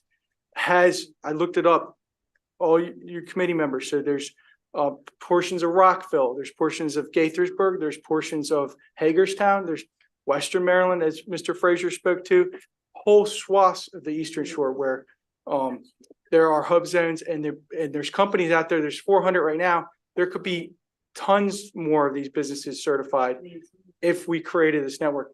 The Maryland PSC last year realized that this was a layup and they've included it in their disadvantaged spending programs.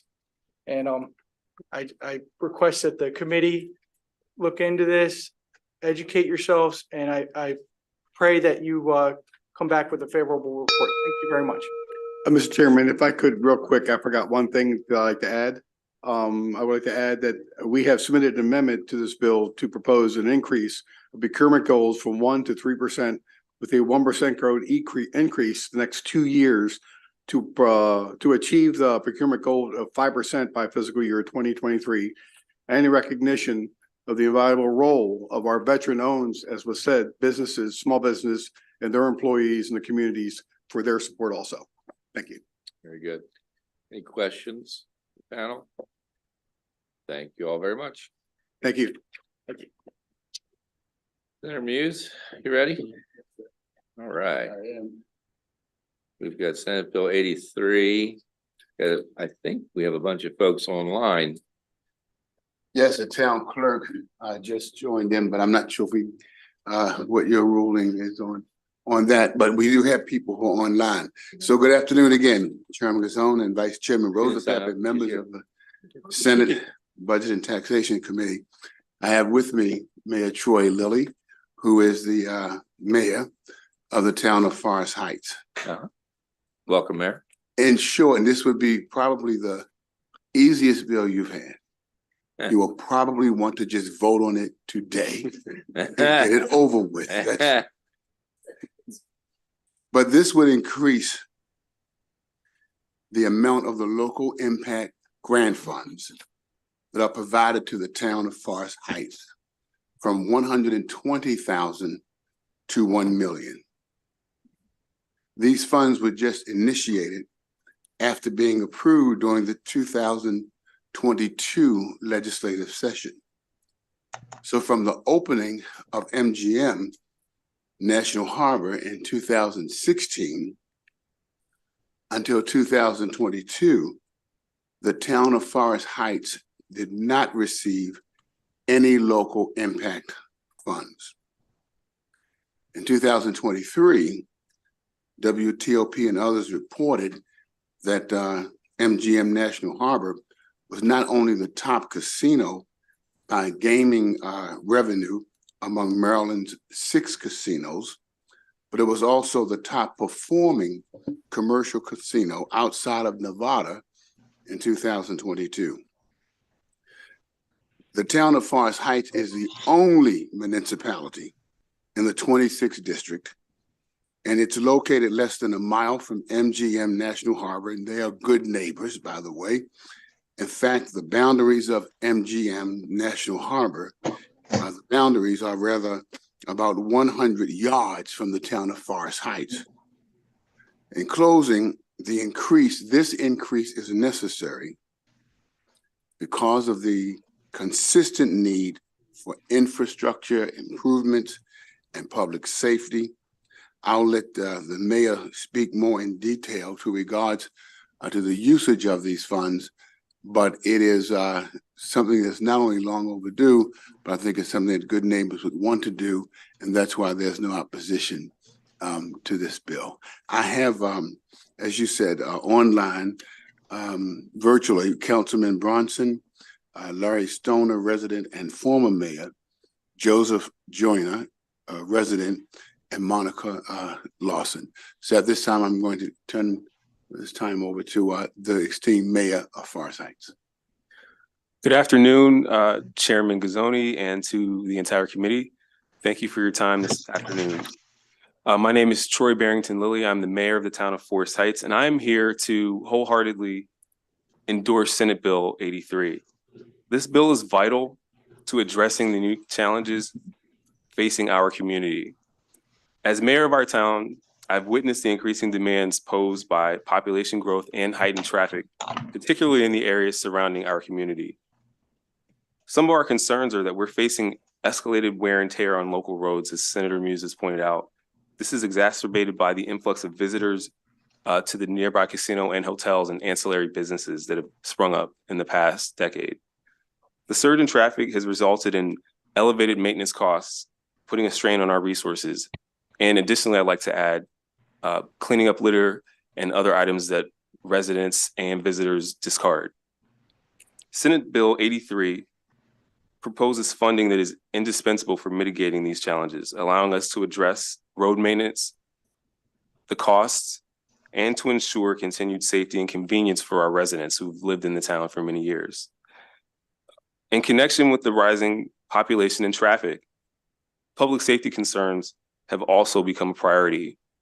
Increased policing is imperative to manage traffic-related incidents and to clear ancillary crimes in our neighborhoods and affecting our local businesses. Additional funding will help support deploying more law enforcement resources and around the casino area where higher volumes of vehicles have raised concerns about speeding and congestion.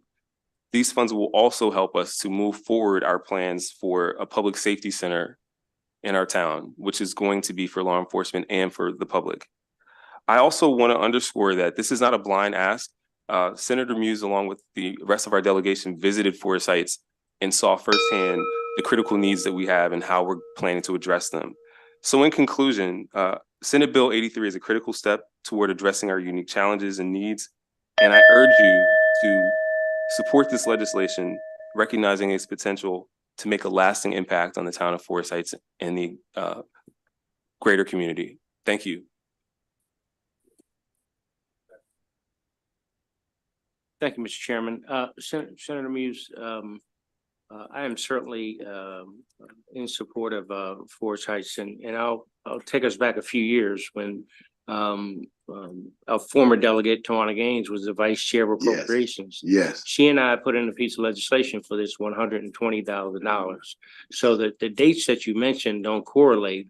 So, Mr. Mayor, maybe this comes to you and your council, but those dollars were appropriated a number of years ago. I was on this. So appropriate, but never increased. My apology. Okay, thank you. Okay, all right. So I just wanted to make sure that we've always been a proponent, because what we knew then was that Forest Heights had been the only municipality directly impacted by a casino, and they hadn't had those. So I do remember that. So the dates threw me off. So no, thank you. My apology. Got you. Thank you. And thank you for your support, Senator Jackson. Yes, thank you very much. You know, here's the thing. You can holler from Forest Heights to MGM. The question I want to ask is, have you had a conversation with MGM regarding this increase? Have you all talked with them? No, we've not talked with them at all. We just got word that they weren't in opposition to it, and so we just continue to move forward. Because it really has been Sharon, it's been an ongoing problem with MGM. That they've not been real good neighbors to the people down in the senator's district, and this is just one more nail in the coffin. It's just as unbelievable that we have to come here. It just seems to be a problem after problem after problem, because you have to deal with the traffic. You have to deal with the people who come from MGM into the community. You have crime. You have all kinds of problems. It certainly seems to me that MGM would want to do this without us doing the piece of legislation. But it seems that with the kind of reputation that they have had in that area, I think we're compelled to have to put this piece of legislation in. And I thank you, and you're correct. And from the time that this was introduced, $120,000 voluntarily, nothing has happened since then. Their revenue has increased tremendously, and so I do thank you for your support of this. And if I could, Mr. Chairman, I would just add that if you think about the revenue and translate that into the amount of people coming into and out of the area, you can kind of understand what the impact has been on the community. And Forest Heights is located as a bookend from both the state going into Virginia and also going into and coming out of Washington, D.C. And so population is only poised to grow in our area. And so these concerns that we have and the issues are not going away. They're only going to increase. Thank you, sir. Mr. Chairman, I don't even think they'd be here this evening if MGM would be a better neighbor. If they, that's an area of critical need. You have people there who need clothes, shoes, food. We don't get any cooperation from MGM when it comes to that. That you all wouldn't even ask about the money if they had been better, if they were better neighbors, and they're not. Thank you. Thank you. Very good. I think, well, obviously, we'll have to have some conversations with MGM. Let's move on to the folks online. Teresa Brownson. Yes. Good afternoon, Chairman Gonzone and members of the Budget and Taxation Committee. My name is Teresa Brownson, and I'm honored to serve as council member for the town of Forest Heights. Today, I want to express our community's resounding support for Senate Bill 83. Forest Heights, like many communities, has faced its share of challenges, especially in the wake of recent pandemic. The proposed increase in funding through Senate Bill 83 presents a crucial opportunity for our town to overcome budgetary constraints and contribute significantly to our residents' well-being. As we consider the potential impact of introducing a video lottery facility, we are mindful of both the positive and negative consequences. Increased tourism and economic development are promising, but so are the potential challenges related to problems of gambling and increased crime. Forest Heights is committed to addressing these challenges through strategic planning and community-focused initiative. The additional resources provided by Senate Bill 83 are instrumental in shaping the trajectory of our community, from supporting local businesses to addressing blight and implementing economic development initiatives. This funding empowers Forest Heights to contribute positively to our residents' quality of life. In conclusion, on behalf of the town of Forest Heights, I strongly urge this committee to provide a favorable report on Senate Bill 83. The passage of this legislation is not just an investment in our town, but a commitment to the well-being and prosperity of our community members. Thank you for your time and your consideration. Thank you very much. Mr. Stoner?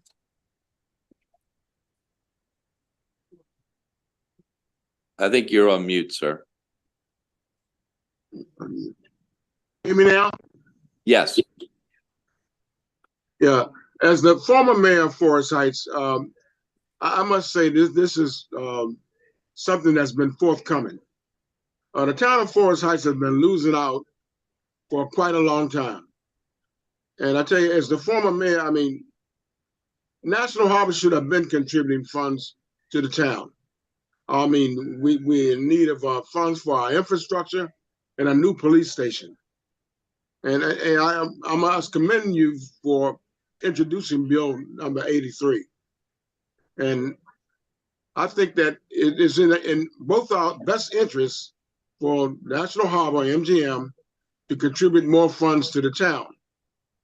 The town, I mean, it's been doing pretty good, but it needs a lot more money to get things done, especially, you know, for new sidewalks and the infrastructure of the town.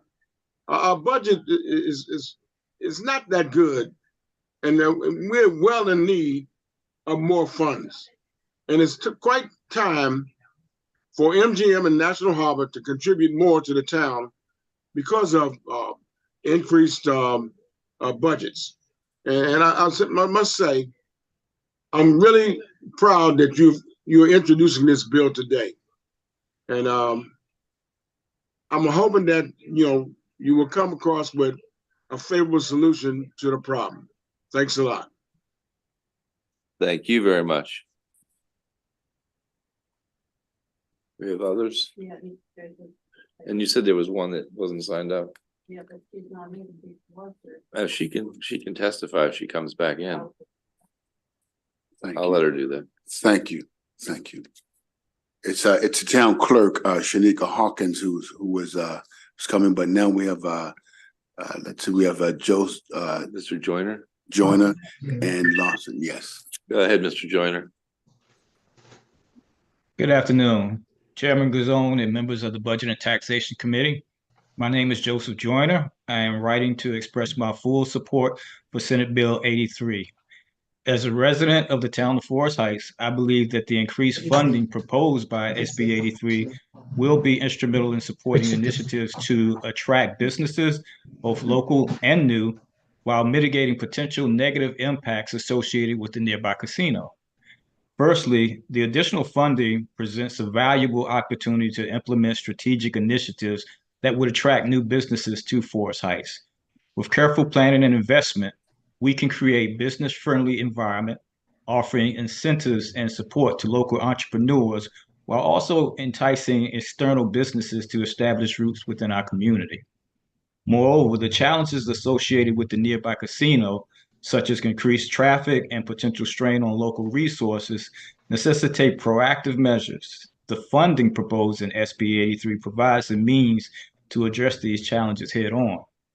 By fostering a supportive environment for local businesses and addressing the potential challenges posed for external factors like the casino, Forest Heights can strike a balance that ensures sustainable growth while preserving the unique charm of the community. I urge you to support Senate Bill 83. Thank you for your attention and consideration. Thank you very much.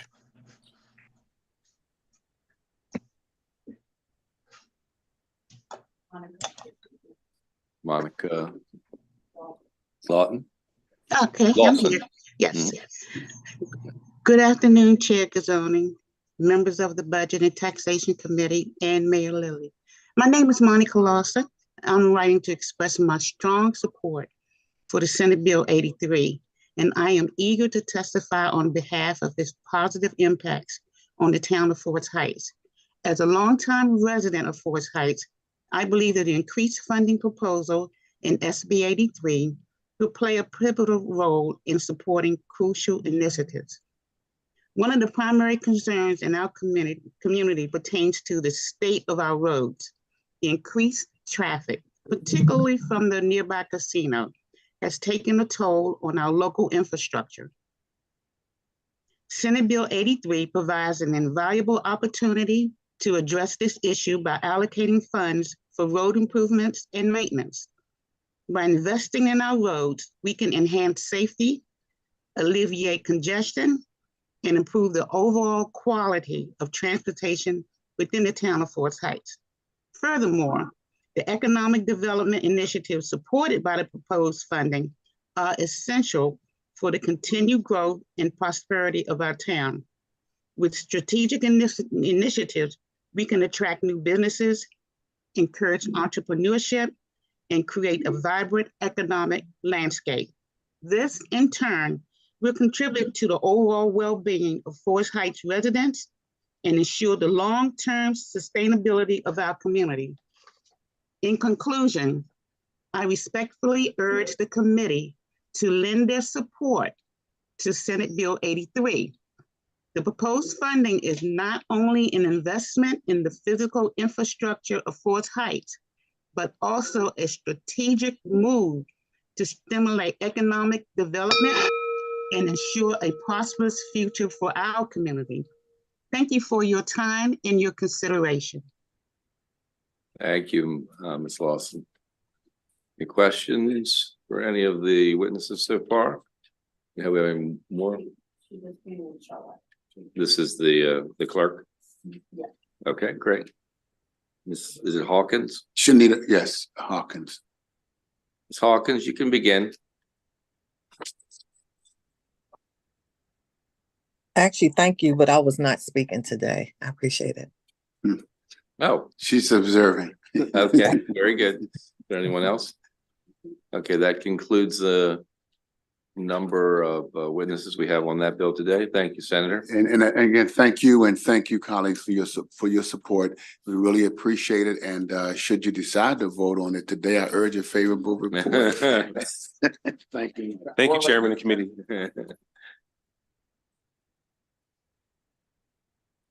Senator Ellis. Two bills. Start with 131, then 163.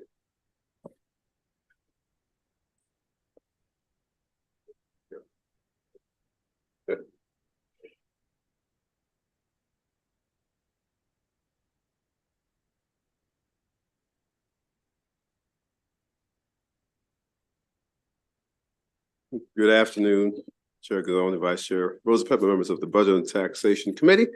I'm Senator Arthur Ellis, representing District 28, Charles County. Presented here, Senate Bill 131, Consolidated Transportation Program Categorization and Equitable Distribution of Projects. So in working with transportation projects and rankings of transportation projects, there's this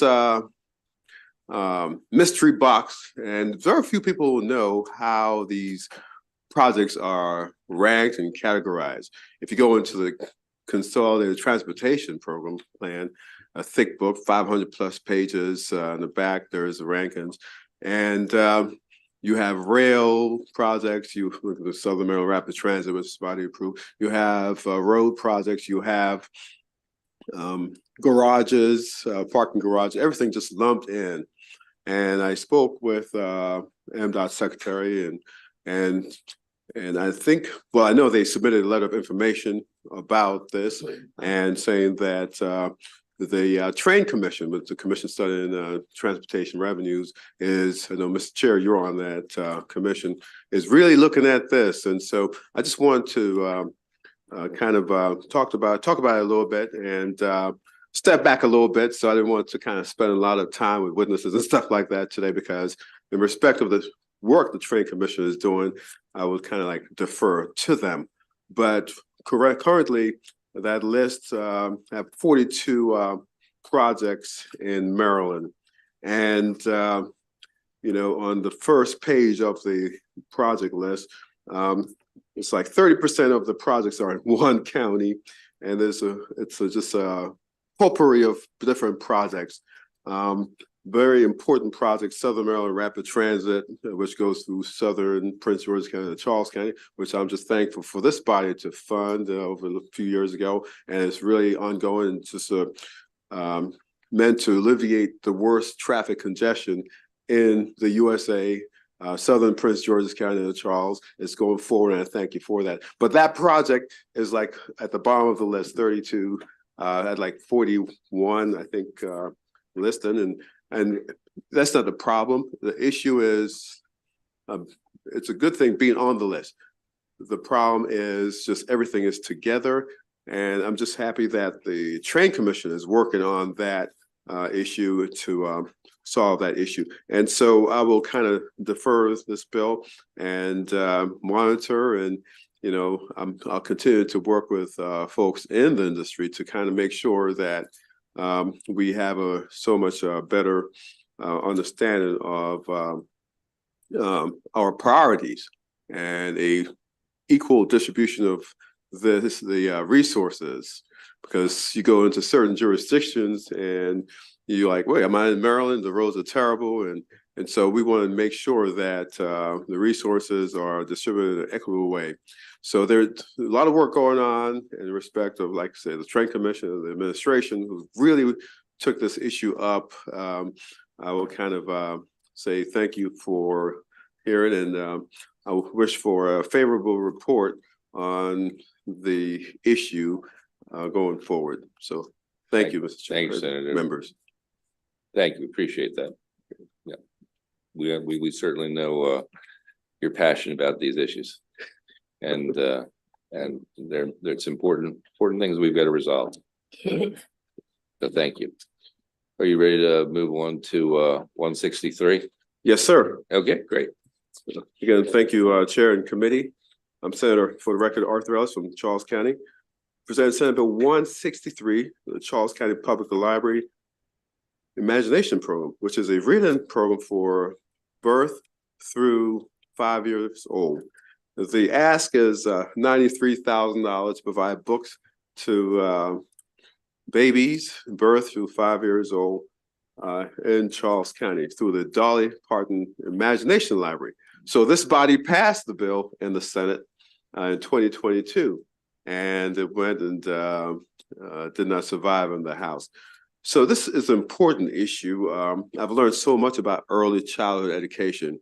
Over the last few summers, I was able to go to conferences for the Hunt Institute. I'm a fellow with the Hunt Institute, and they focus on early childhood development. And at this conference, I met and a presenter, Dr. Dana Susskind from the University of Chicago, came and she talked about her book, 30 Million Words. Children from birth to 5 years old need to have 30 million words spoken to them in the conversations. Not Google Gaga, but just real words. And those children, her research, Dr. Susskind research has shown, who have that many words spoken to them, their IQ is just tremendous. And let me read something from Dr. Susskind's work. The 30 Million Words Initiative, directed by Dr. Dana Susskind, is an innovative evidence-based intervention program designed to help narrow the language gap between the children from lower income families and those in wealthier households. Studies have demonstrated that the number of words a child is exposed to by the age of 4 is significantly correlated with the child's eventual IQ and academic outcomes. So if we want productive genius kids, we have to really talk to them a lot by the time they are 4 years old. I'm not saying it's over after that, right? We have to remain engaged, but those are crucial moments. And that's where the Dolly Parton Imagination Library is so important. I know many of my colleagues who were in this body back in 2019 went to Nashville, and we heard Dolly Parton present this, asking us as state legislators to really bring this program as much as you can into your states. And so I never give up on a good idea, and I thank you for passing the bill in 2022. And in your folders, you have a letter of support from the library director in Charles County. So I will ask for a favorable report on Senate Bill 163. Thank you very much. Very good. Any questions? Very good. All right, Senator, thank you. We've got one more bill. Thank you very much. I don't see the senator yet. Okay. All right, well, we'll wait a minute or two.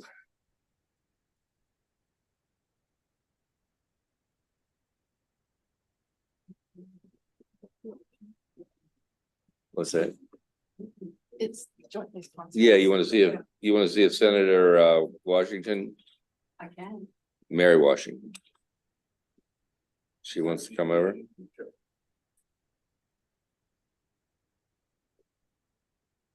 Oh. Woo! Just under. It was 3 more seconds and we would have been gone. I'll remove the unfavorable. Right. My friend Zucker. Always was so much fun. Good evening, good afternoon.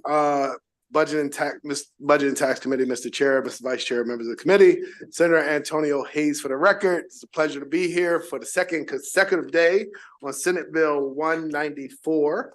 So this is a subject matter that I've been touching on for the last couple of years. And I know procurement is relatively new, but not necessarily completely new to this committee. But just to give context, in our procurement law, there are 3 preferred providers. These preferred providers have a unique designation because they serve a certain purpose. One is Maryland Works, who does an extraordinary job providing opportunities for individuals with severe disabilities for employment. You may see some of their customers and clients at the airport and other places. It's very important that they be able to have this designation because they provide employment to a population who may not otherwise have an opportunity to have employment. And so it's definitely a good service. The other one is Blind Industries. Blind Industries, they work with individuals who are sight impaired. And so the state has made a conscious decision to identify these organizations that provide unique work opportunities to these populations, which are so near and dear. The third one, MCE, Maryland Correctional Enterprises, has baffled me for quite a while. And I learned about it. It's a strange, kind of tag that we're putting. And so MCE essentially hire those who are incarcerated and use that labor to make various goods and services that we use here throughout the state. This bill before you, Senate Bill 194, just simply says try to make sure that they are, competitive and there's some transparency in their transactions. Right now, if there's a state agency that make an order from MCE, you have to get a waiver from MCE. They're kind of like policing themselves. What we're asking is that, and with an amendment. So in the original bill language, it says that we're asking the Department of General Services to be able to issue a waiver. The amendment that was at the suggestion of General Services actually identified the Pricing Committee, which is a committee that's already in place, which composition is made up of various various state agencies, and this is what they do. And so they would issue a waiver to state agencies if the cost of the product being offered is greater than 10% of the market value, or if they're not going to be able to deliver the product in a timely manner that meet the agency needs. Very, very reasonable, what I think, request. Obviously, we want to make sure that, our agencies are, not overspending for projects unnecessarily, and that they're getting it on time. And so I think in the bill, so that's essentially the bill.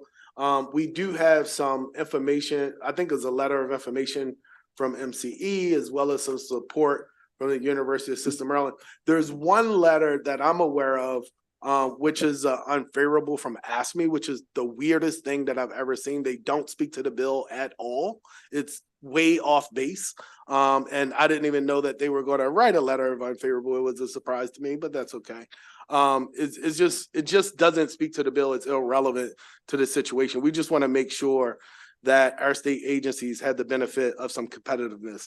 I asked Danielle, she signed up as a witness today, to join me, because one of the things that is that came to our attention, MCE says on the time issue, they says that they offer a 15-day kind of return on different things. And we were able to go through their website, and as you look through the website and you start clicking on some buttons, the delivery day is actually like a couple of weeks, right? So they say they could deliver it to you in 15 days, but literally as you try to do that and put it in your cart, it's taken a lot more time. And so this is just evident that there's a lot of work to do. But with all that said, I will ask for a favorable report with amendment on Senate Bill 194. And Mr. Chair and members of the committee, I'm open for any questions. In the committee, Senator Roosevelt. I should know the answer to this, but I don't, so I'm asking the question. Sure. So when a state agency or the university buys the products from correctional items, are they paying for it? Are they paying correctional items? So money flows from the state agencies to Maryland Correctional Enterprise. Yes. And that money is obviously used for helping make the stuff. Right. So I don't have any recent numbers, but I'll tell you one of the annual reports, they don't put all of the numbers they used to put in their annual reports, I think, because I've been raising these bills for the last couple of years. But pre-pandemic, I think they were bringing in around about 50-something million in overall revenue. And then the net revenue, the net kind of whatever, after they've paid all of their expenses, because obviously they have equipment, training, whatever, it was somewhere around 30-something million that would go back to the general fund. That's anything above and beyond their expenses, it sounds like it's going back into. That was my question. Thank you very much. Thank you. Jackson. Thank you, Mr. Chairman. I'm a little familiar with the MCE process, and you mentioned, and I think I missed it, you said that there was a current committee set up. Correct. Where is that? Is that DGS or is that? So it's housed in DGS, kind of, sort of, but it's made up, and I forget the composition off the top of my head. I had to run up here, so I didn't have all the materials prepared, but it's made up of the Department of General Services, Public Safety, and a couple of other entities. And they look at the pricing of different products for the providers. So Maryland works, and I think blind industries have been a part of it for years. MCE was just added under their purview in recent years, but they would be the more appropriate organization to look at the pricing on this issue. So under DGS, thank you. Yeah, thank you. And the last thing I'll say, and I apologize, Mr. Chair, but one of the things that I testified to last year, I would invite all of you all there, the scope of work of different products, like we're used to the furniture and stuff. But I think Senator Jennings was really surprised when we revealed last year in that annual report, they're kind of in a poultry business. They're, do framing, they do CAD work, like the scope of work in which all of the different things that they're involved in has expanded dramatically since its interception. Did Ms. Ziegler, did you want to testify? Yes. Oh, okay, good. Okay. So I just wanted to give some. You can. Or this way. You're good. Okay, so I just wanted to give some example of the timeline of MCE for our office specifically. We order citations. So last year we ordered, starting back in 2022, we ordered in November, and then we received the citations in January 31st of 2023. They were still delivered incorrectly, so they didn't have a seal. So we didn't receive these citations until March 2023. So the order was placed in November for citations for paper, and then we didn't receive it back until March 2023. For this year, we reached out to MCE for our citations again, September 2023. They didn't respond. So we did another correspondence to them on November 7th. Didn't hear back. So we reached out for a third time on November 14th. They finally reached back to us on January 8th. And this is the senator's office. And so this is just our personal dealings with the company. Also, we have a